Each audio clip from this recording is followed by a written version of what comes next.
Almost 95% of agencies don't come close to their goals for their creative agencies because they have never really put a plan in place to make that happen.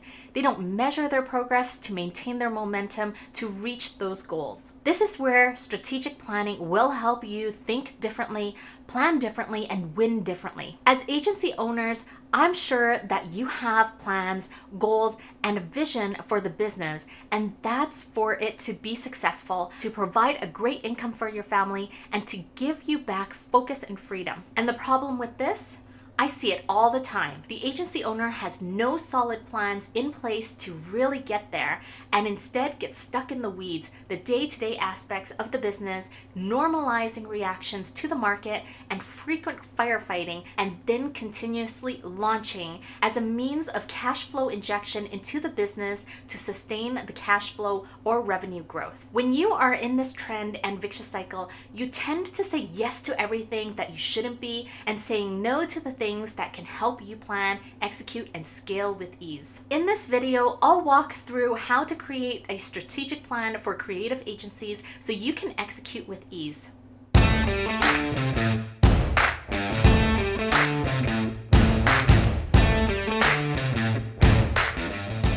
Hey CEOs, welcome back. If you're brand new here, I'm Teresa, Operations Consultant behind LoopLink, and I'm here to help you complete the loop in your business operations and expanding your agency with excellence.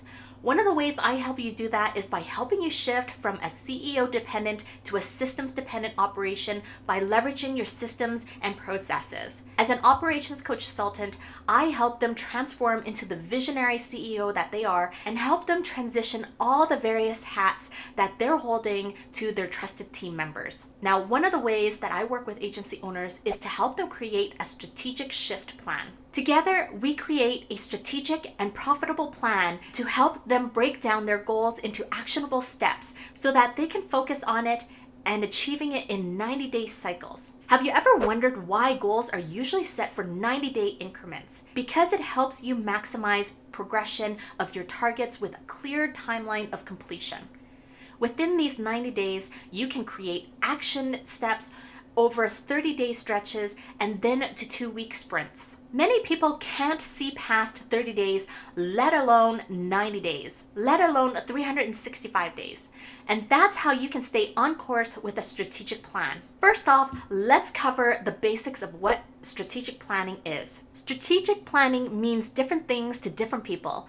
If we're not really clear about it for creative agencies, there could be unforeseen roadblocks that creeps in and team resistance can get in the way. In short, strategic planning is a process of defining strategy, articulating the direction, and making decisions on allocating resources to execute the strategy and achieve the outcomes that the leaders are seeking. In a strategic planning process, there are 3 basic elements that you'll want to walk through with your team as you are developing a plan. At the core of this process, your team will be looking for an articulated plan so that they can stand behind.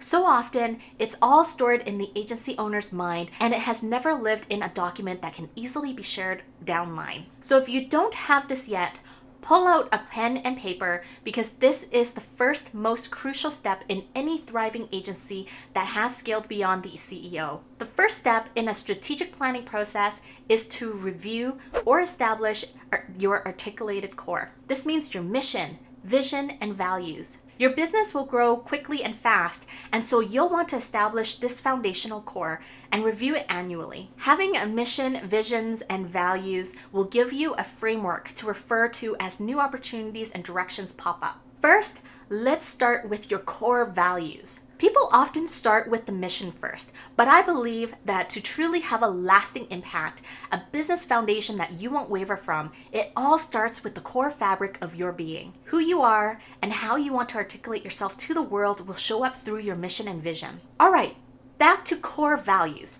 Your values will make up the moral compass for your agency. I know it's swimming in your brain, so let me help you extract it out. The outcome we're looking for is a key word first, and then we can create 1-sentence statements to it afterwards. So to get yourself started, ask yourself this.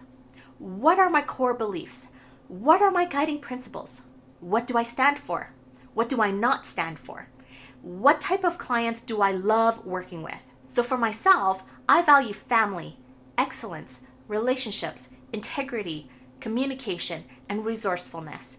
And so when I look at building my mission and the type of clients I want to work with, they need to also be aligned with those core values. So go ahead and write down what your core values are. All right, so next we're going to tackle your mission statement or your purpose or your why. If you haven't read Start With Why yet, I highly recommend it. The mission statement should be concise and specific so that your clients and ideal market will be clear on your purpose, impact, and contribution. Ask yourself the following: what do I do? Who do I do this for? How do I do it? Why does my business exist? What values does my business bring? What's the overall intention? Your mission should clarify who you're working with, through what services or values, and what your priorities are. Your vision statement is your pursuit. It's what your business is aiming for and how it would look like at its successive state. It is a broad view of how your agency will leave a big impact on your clients and community. So this is the big dream. It's the destination. Don't worry about the how. Simply cast your vision, and it should be a short statement. Remember that your team will want to know what the vision is. No one wants to be on a ship where there's no clear direction, objective, or destination. All right, so let's get to the objectives and goals. Money goals are great, but how are you going to define the strategy? So before getting too deep into the strategy, bring with you the market data. Know what your market is looking for, who are your competitors, and understanding how you can differentiate from them. Some of the market data collection should include a competitor analysis. What is thriving? What the market is reacting to? What are they doing differently? And how can you maintain your unique proposition? Reviewing your previous year's numbers so that you know what was your baseline. Discuss what worked, what didn't work, what was profitable, impactful, and sustainable. The key is sustainable. Once you have your data from both your past performance and your market survey, then you can move forward with creating actionable goals. The main approach that I love to work with clients on is the OKR, which is objectives and key results. First, you'll want to set 3 top organizational objectives. This could be sales-oriented, operations-oriented, and strategy-oriented.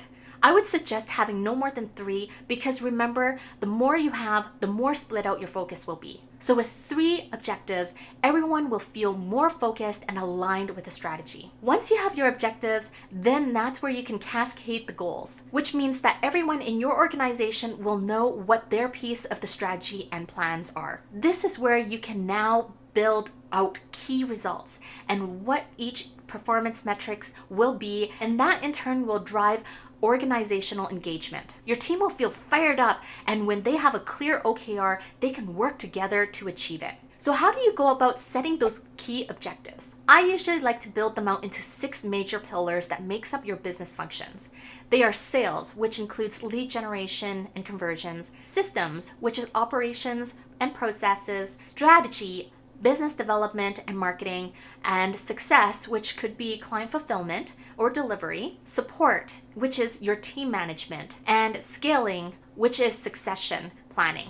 Under each of these pillars, list out your top 3 major internal projects that if you had time and energy to execute on, that it would transform your business. Let's take systems for example. Maybe one of your projects is to clean up your project management tool or to organize your Google Drive.